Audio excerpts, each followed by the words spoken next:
This was a disaster. These were my plant labels after just one season in the garden: sun-faded, rain-damaged, and completely unreadable. I had planted over 20 varieties: tomatoes, peppers, herbs, many of them rare and hard to find. And by midsummer, I had no idea which was which.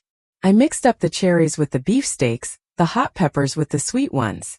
It was frustrating, and honestly I felt a bit defeated.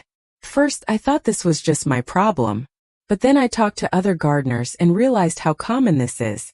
Most plant markers you buy or make just don't last. Plastic cracks, ink fades, wood warps, and suddenly your whole planting plan is a mystery.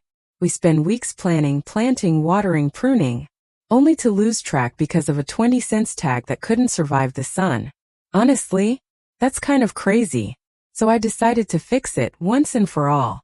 I made my own plant markers from stainless steel with hand-polished surfaces. No fading, no cracking, no guessing. Each one is individually crafted and polished by hand. They're simple, beautiful, and built to last. Rain, sun, snow, doesn't matter. These labels aren't going anywhere. I label them with either a metal engraver or a fine-tip paint marker. Even after months in direct sun and watering, they look just like new. I made different versions: tall stakes for larger beds, smaller ones for pots. You can write numbers, names, even little sketches if you're that kind of gardener. And the best part? No more mix-ups. I can now tell exactly where each variety is, from planting to harvest. Even next season I'll still know what was where. If you've ever lost a plant to bad labeling, I highly recommend upgrading. It might seem like a small detail, but trust me, it changes everything. Let me know in the comments how you label your plants, and if you'd ever switch to stainless steel.